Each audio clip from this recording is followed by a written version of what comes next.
ಮನೆ ಮುಂದೆ ಕಟ್ಟಿದ್ದೀರಾ? ಮೋ ರೋಡ್ ಆಗಿರೋದು ಮೋ ರೋಡ್ ಆಗಿರೋದು ಮನೆ ಮುಂದೆ ಕಟ್ಟಿದ್ದೀರಾ? ಮನೆ ಮುಂದೆ ರೋಡ್ ಆಗಿರೋದು ಮೋ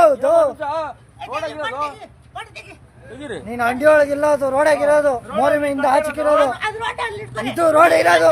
ಇದು ರೋಡೇ, ಇದು ರೋಡೇ. ಹ್ಞೂ ಅಲ್ಲೇ ಎಕ್ಕಿರೋದು, ರೋಡಾಗೆ ಎಕ್ಕಿರೋದು.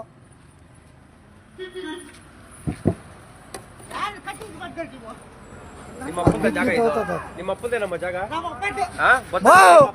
ರೋಡ್ ಆಗಿರೋದು ಬಿಡ ಇರೋ ಒಂದ್ ನಿಮಿಷ.